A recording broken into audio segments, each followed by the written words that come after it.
Bien, bonjour à tous. Jean-Pierre Casara, donc côté Orange Group, sur l'innovation et sur la 5G. Et on va essayer ensemble de répondre à cette question. La 5G, donc débit, latence, vous entendez tous ce discours, mais pour quels usages et pour quelles promesses? Alors avant de plonger dans le futur, je vous propose simplement de prendre un peu de recul. Aujourd'hui, notre industrie télécom mobile évolue sur un cycle d'environ 10 ans. Donc, tous les 10 ans, il y a des transformations majeures. Donc on repense architecture, fonctionnement du réseau, etc. Et puis ensuite, pendant les 10 années qui s'écoulent, on a des innovations plus incrémentales qui permettent d'affiner, de reprioriser des fonctions, de s'adapter finalement aux conditions du marché. C'est ce qui s'est passé pour la 3G, c'est ce qui s'est passé pour la 4G il y a 10 ans, c'est ce qui va se passer pour la 5G. Donc retenez que les lancements qui vont avoir lieu, c'est une première étape, et que petit à petit, ensuite, dans les années qui vont suivre, il y aura des évolutions et qui peuvent être critiques dans la 5G. J'en parlerai, d'ailleurs, j'en citerai quelques-unes pour que vous les ayez en tête. Alors, le parallèle s'arrête un peu là avec la 4G, parce qu'il y a 10 ans, effectivement, la 4G démarrait donc dans les années 2010-2011. Et quelques années avant, il y a eu un phénomène qui allait vraiment transformer les usages, changer la façon dont on allait utiliser la téléphonie mobile. Alors, bien entendu, il s'agissait des smartphones qui devenaient de plus en plus attractifs, beaucoup de gens s'équipaient, et finalement la demande allait passer d'une demande de téléphoner, passer des SMS, à consommer des applications, télécharger des contenus, jouer avec son téléphone, donc beaucoup moins téléphoner, mais plus accéder à Internet et des applications. La 4G est arrivée à un point nommé pour servir ce besoin. Donc elle a amené une connectivité tout IP, pour les techniques, des vitesses intéressantes pour justement ces usages de données. Et donc pendant les 10 ans qui ont suivi, pas jusqu'à maintenant, les évolutions ont suivi ce besoin en fait. Donc, alors certaines étaient visibles. Des fois, quand on évolue un petit peu, c'est marketé. Alors, on a entendu parler de 4G+, 4G Pro, 4G Advance, hein, plein de termes qui essayent de montrer qu'on continue d'améliorer l'expérience. On améliore les débits, on permet davantage de personnes de se connecter, on connecte les trains à grande vitesse, par exemple, pour pouvoir se connecter. Donc, toutes des choses que la 4G a su faire au fur et à mesure du développement des usages. La 5G, la situation est un peu différente. Il n'y a pas eu, dans les années qui viennent se passer, des ruptures d'usage, des ruptures technologiques majeures. Les téléphones s'agrandissent, alors certains se plient, se cassent d'ailleurs, mais il n'y a pas eu vraiment de changements fondamentaux dans les usages de la téléphonie mobile. Donc on arrive avec la 5G dans une situation où il y a, en apparence en tout cas, beaucoup moins de besoins latents, exprimés en tout cas, de la part du marché. Alors en fait, c'est en apparence seulement, parce que c'est vrai que si on creuse un peu plus fort, on s'aperçoit qu'il y a une vraie transformation qui se passe, qui est notamment la digitalisation des usages, la numérisation de plein de fonctions, d'usages. Et donc, c'est cette vague de fond, probablement, qui va faire que la 5G va réellement apporter des choses sur le marché. Alors, c'est plus subtil, c'est plus caché, c'est plus diffus, ce qui nous a obligés à passer par une autre approche du marché, et donc de vraiment prôner la co-innovation.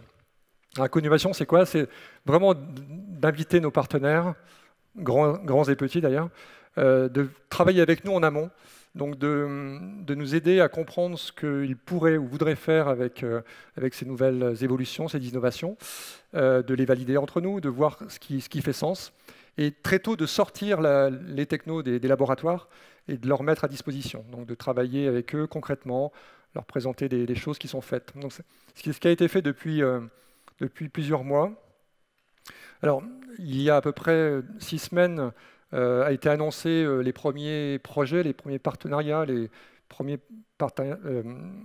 projets de co-innovation dans le monde entreprise lors du OBS Summit d'avril. Donc, ont été choisis des entreprises leaders sur leur marché, industrie, énergie, transport, pour continuer cette phase de co-construction, co-innovation. Mais aussi, on a aussi voulu s'adresser à toutes les autres entreprises, et notamment les startups, pour leur dynamisme, leur créativité, bien entendu, leur agilité. Donc, depuis la fin de l'année dernière, on a mis en place à notre centre Châtillon, près de Paris, un véritable réseau, une sorte de bac à sable 5G, donc un vrai réseau déployé qui couvre des bâtiments, des espaces extérieurs. On met en disposition des vrais terminaux au fur et à mesure de leur disponibilité, des serveurs pour héberger des services, et on accueille des startups, des entreprises qui viennent valider leurs idées, confronter cela avec l'état de l'art en termes de technologie et voir si effectivement ça fait sens. Donc on a fait pas mal de travaux ensemble dans ce contexte de co-innovation avec les startups. On a aussi lancé des challenges, des concours, pour justement aussi aider à identifier et recruter des partenaires. Donc le concours qui vient de s'achever, le Challenge 5G vient de se terminer. On a eu près de 300 participants. On a sélectionné trois gagnants récemment à Vivatech. Vous verrez d'ailleurs les vidéos, les témoignages des vainqueurs qui expliqueront un peu les avantages qu'ils voient, eux, à la 5G par rapport à leur service. On a aussi mis on va dire, dans ce pipe, la 5G, enfin, les Orange Fab, donc nos accélérateurs, dans différents pays, alors en France, bien entendu. En Asie aussi, puisqu'en Asie, la 5G est un petit peu plus avancée, est déjà commercialisée par certains opérateurs. Et donc, ces accélérateurs permettent aussi à des sociétés de s'approprier la 5G, de travailler avec nous et de voir les premiers débouchés qu'on va pouvoir servir. Alors, on est à la veille d'expérimentation terrain. Hein. Nantes est une ville dans laquelle la 5G va être déployée. Et donc, tout ce travail va pouvoir ensuite se déployer sur le terrain dans des réseaux expérimentaux qui seront ouverts très prochainement. Donc, tout ce travail nous a permis de dégager déjà des premières tendances et des premiers intérêts sur la 5G de la part justement de toutes ces startups qui ont travaillé avec nous, qui ont collaboré, qui continuent de le faire parce que c'est un projet qui est en cours, hein, qui continue et qui va continuer encore quelques mois. Donc, je vais citer cinq domaines d'usage. Vous verrez, le champ d'application est assez large pour chacun de ces usages. Ils illustrent bien ce qui se prépare, en tout cas en termes de bénéfices, de promesses, et de vraiment, là où la 5G va vraiment apporter quelque chose à court terme. Je citerai aussi les évolutions un peu plus futures qui se préparent. Donc, le premier domaine, le premier usage, et ça ne va pas vous surprendre, c'est la vidéo. Un des pitchs de la 5G, c'est voilà, débit, vitesse, etc. Et donc forcément, tous les gens qui travaillent dans le domaine de la vidéo, ça les interpelle et ça les intéresse. Alors, je ne parle pas forcément de la vidéo qu'on regarde, nous, consommateurs, mais plutôt l'autre côté, c'est-à-dire la production. Le fait de générer ces images, ces directs, ces remontées d'informations, etc. C'est tout un monde qui utilise aujourd'hui largement déjà la 4G. C'est grâce à la 4G que dès que vous avez une tempête ou une chute de neige, vous avez des pauvres reporters qui, à 6 h du matin, au bord des routes, font leur reportage. C'est grâce à la 4G que vous avez maintenant des reporters en direct sur des scooters qui suivent des célébrités et puis plein d'autres usages. En fait, donc les moyens de production actuels ont vraiment adopté la 4G pour plein de choses. Mais ils vont pouvoir faire d'autres choses avec la 5G. C'est ce que je vais vous évoquer. Donc, on a voulu tester déjà cette partie de contribution vidéo très rapidement. Donc, on a profité de ce réseau dont j'ai parlé tout à l'heure à Châtillon, donc un vrai réseau opérationnel. On a profité d'un événement de communication important qui est notre conférence annuelle de l'innovation, donc animée par notre CEO, pour tenter une première expérience de contribution vidéo mobile live. Je vous propose de voir ce petit film qui a été fait suite à cette opération.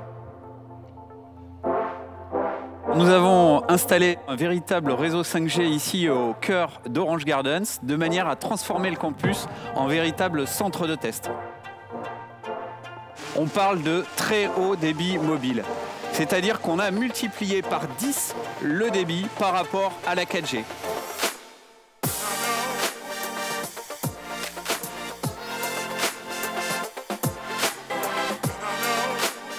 Et nous réalisons ce matin un test qui est une première en France. Nous allons essayer, via un drone, de véhiculer de l'ultra haute définition par la vidéo. Bonjour Stéphane, bonjour à tous.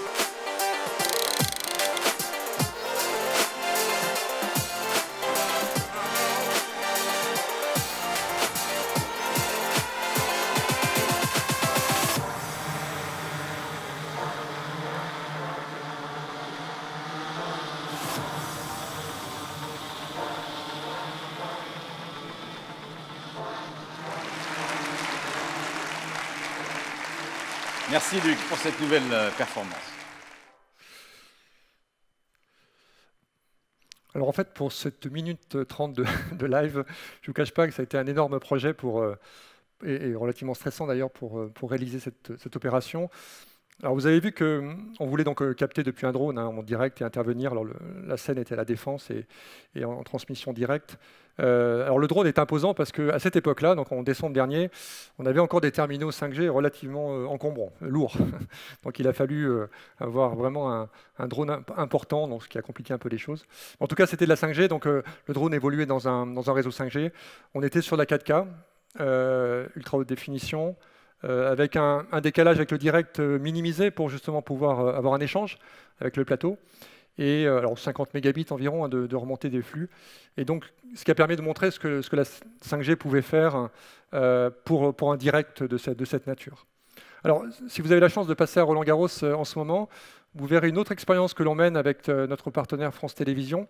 Et là, on est allé carrément un peu plus loin. On est parti sur la 8K, en fait. On montre comment la 5G va pouvoir aussi supporter des formats comme la 8K. La 8K, c'est 4 fois la 4K en termes de quantité de données, donc des images de 33 millions de pixels. Et donc, on a une captation, rediffusion en live. Donc, sur le cours Philippe Chatrier, des caméras 8K ont été installées. Elles sont... donc, il y a encodage et diffusion via la 5G sur un réseau qu'on a installé pour l'occasion dans le stade. Et on diffuse ces signaux 8K en fait, à 2 endroits du stade. Et alors, c'est une première aussi. Cette fois-ci, on est sur des vrais terminaux 5G. Donc, les premiers terminaux disponibles aujourd'hui sont des terminaux de la marque Oppo qui sont déjà d'ailleurs commercialisés en Suisse et en Angleterre. Et ces terminaux-là réceptionnent donc la 8K. Alors, ne l'affiche pas sur la 8K, bien entendu, l'écran des téléphones n'est pas 8K. Et pour montrer ça, on déporte l'affichage sur des grands écrans 8K, donc des télévisions 8K qui sont installées. Alors, ce n'est pas tellement la télévision 8K qui nous intéresse dans ce contexte, c'est vraiment montrer la capacité de ces réseaux à vraiment à supporter des flux importants de données, des flux massifs. La 8K, c'est intéressant, pas seulement pour l'afficher en tant que 8K, mais aussi c'est une source d'informations intéressantes. Si vous voulez, par exemple, retravailler, recadrer, zoomer, vous pouvez avoir des caméras fixes et ensuite suivre l'action dans l'image en fait, sans avoir à bouger la caméra. Une image 8K, c'est 16 fois une image Full HD, donc vous pouvez zoomer 4 fois encore et avoir une production finalement beaucoup plus souple qui vous évite d'avoir cadreur, déplacement de caméra, etc. Donc vraiment un nouveau monde qui s'ouvre.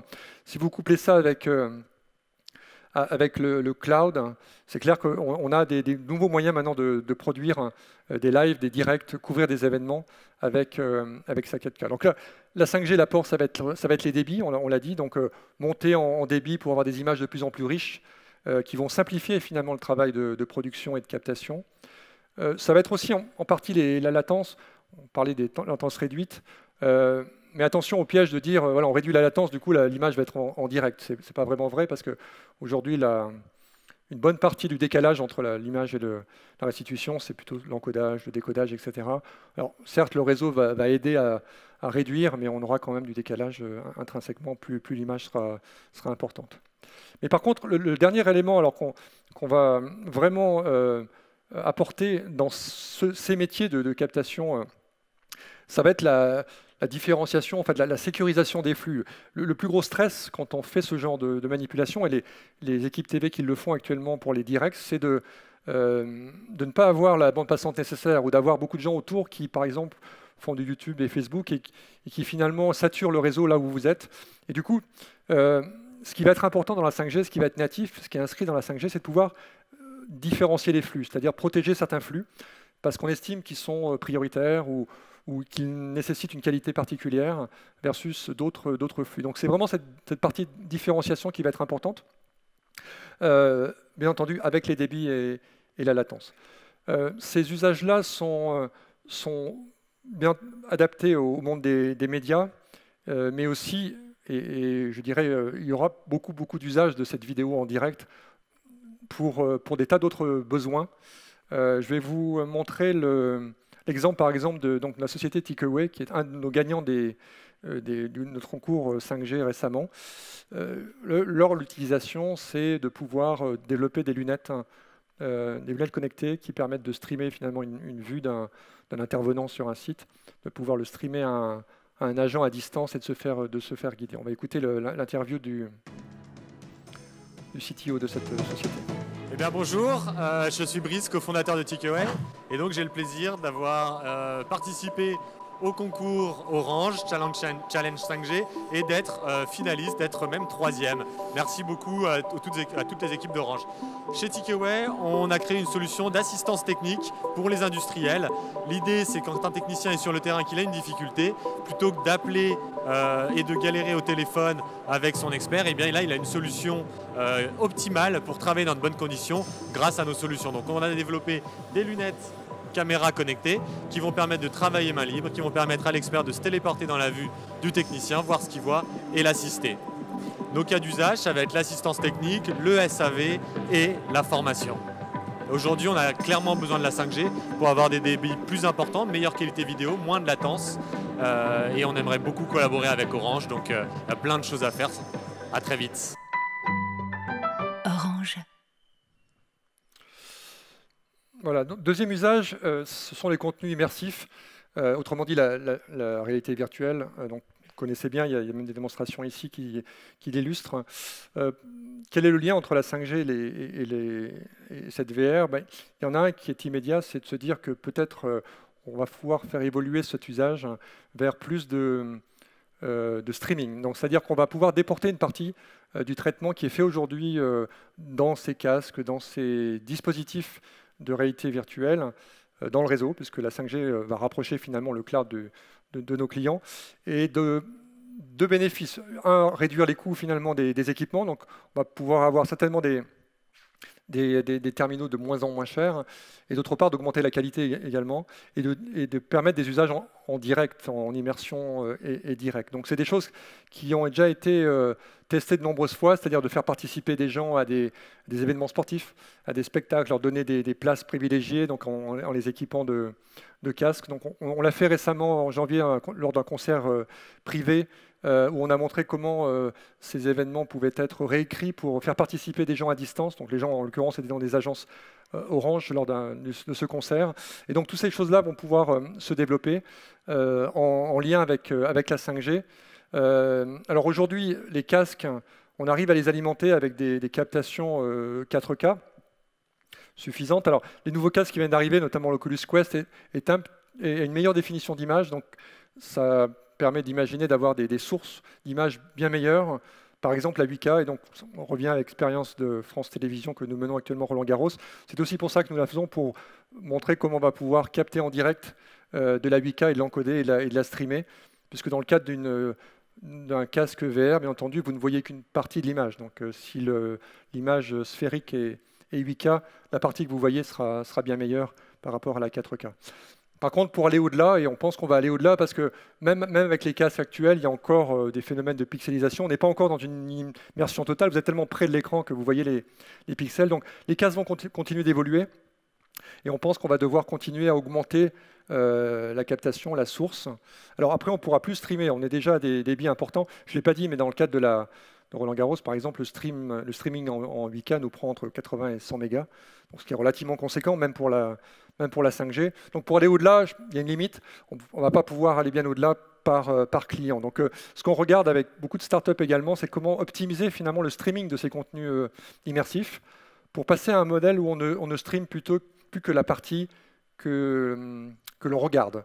On n'a pas des yeux derrière la tête encore, donc effectivement, pourquoi pas se limiter à ce que la personne regarde. Le seul enjeu ensuite, c'est de pouvoir rapidement rafraîchir l'image quand on tourne la tête pour que l'image à côté soit de bonne définition rapidement. Et donc, on est ramené finalement à un enjeu de temps de réponse, temps de latence.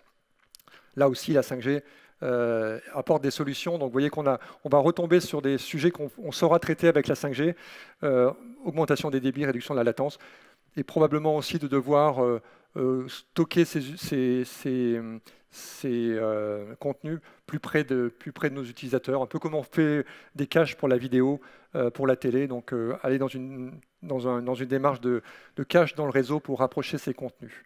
Alors la VR, il y a beaucoup d'usages qui sont naissants. Il y a un usage par contre professionnel qui se développe énormément et qui pourra peut-être d'ailleurs précéder les usages grand public en termes on va dire de business.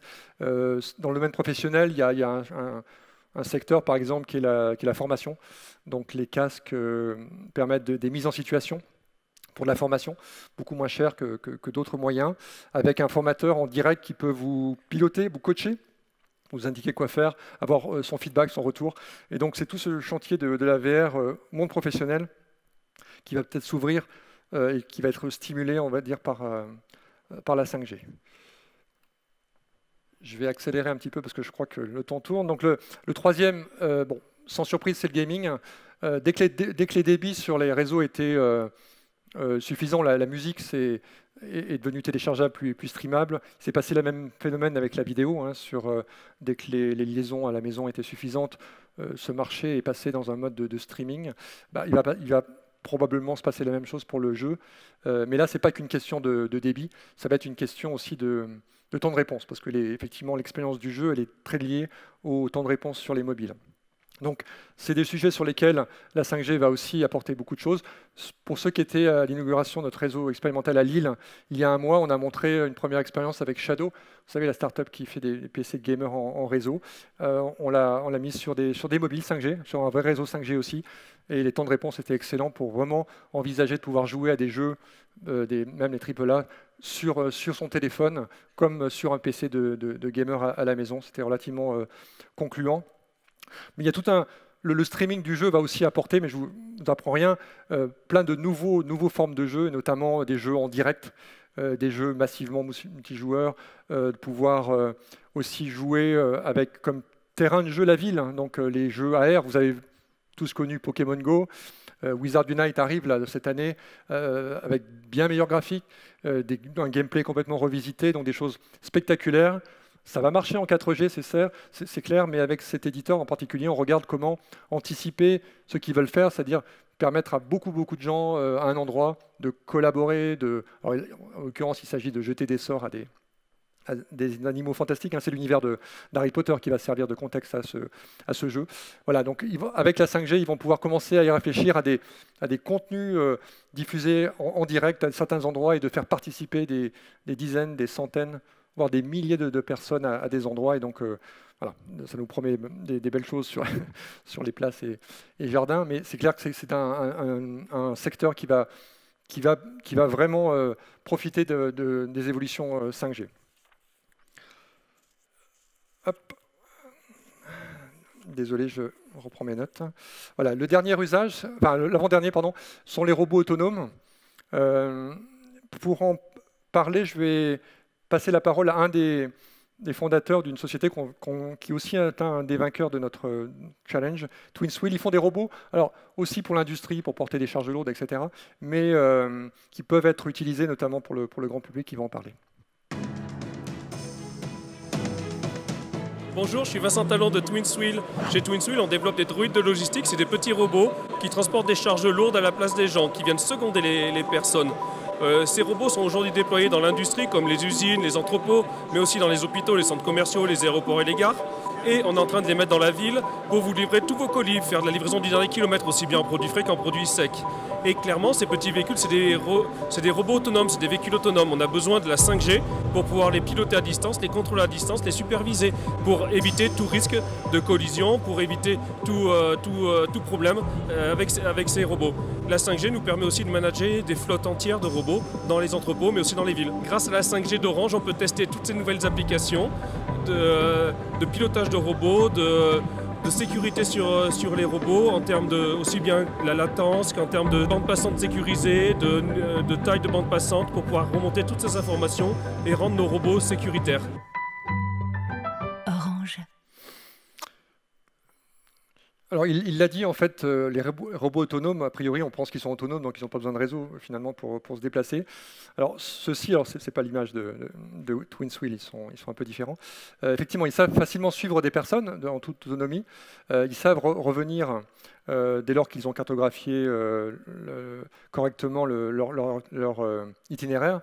Mais malheureusement, il leur arrive des aventures à ces robots, et notamment lorsqu'ils se déplacent sur la voie publique, il peut y avoir des trottinettes mal rangées, des vélos, des chiens qui leur tournent autour, et du coup le robot s'arrête et ne peut plus avancer.